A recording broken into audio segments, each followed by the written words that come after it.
SC వర్గీకరణ commission chairman Shamim అఖ్తర్తో MRPS వ్యవస్థాపక అధ్యక్షుడు మందకృష్ణ మాదిక భేటీ అయ్యారు. కమిషన్ ఇచ్చిన వర్గీకరణ నివేదికపై చర్చ జరగకుండా అసెంబ్లీలో ఆమోదించారని చెప్పారు.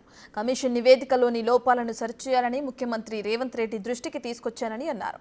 దీంతో కమిషన్ గడువును మార్చి 10 వరకు పెంచారని చెప్పారు. అందువల్ల చైర్మన్ను కలిసి లోపాలను ఆయన దృష్టికి తీసుకొచ్చినట్లు తెలిపారు. కమిషన్కు తన అభిప్రాయాలను లేఖ రూపంలో ఇచ్చానని అన్నారు. ఇక కమిషన్ నివేదికలో శాస్త్రీయత లోపించిందని మందకృష్ణ అభ్యంతరం వ్యక్తం చేశారు. నివేదికలో ఉండబడే లోపాలను సరిచేయాలని గౌరవ ముఖ్యమంత్రి రేవంత్ రెడ్డి గారి దృష్టికి తీసుకొచ్చాం.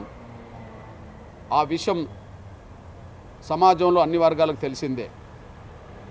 అదే రోజు ఎస్సీ వర్గీకరణ మీద నియమించబడ్డ మంత్రివర్గ ఉపసంఘం సంబంధించిన చైర్మన్ గారైన ఉత్తమ్ కుమార్ రెడ్డి గారికి కలవడం జరిగింది.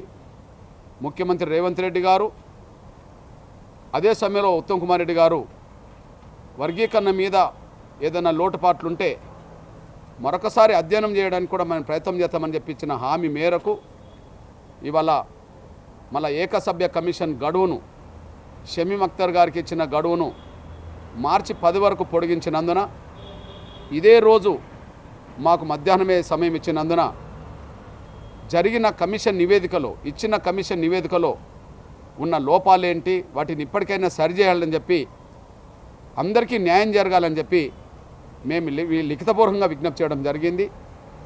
మేము ఏ అభ్యంతరాలు వ్యక్తం చేశామో ఏ అభిప్రాయాలు వ్యక్తం చేశామో ఏ నిబంధనలకు లోబడి ఈ నివేదిక లేదని చెప్పి మేము స్పష్టం చేశామో వాటన్నిటినీ చదివి వినిపించడం కూడా జరిగిందనే విషయం కూడా మీ దృష్టికి తీసుకొస్తున్నా.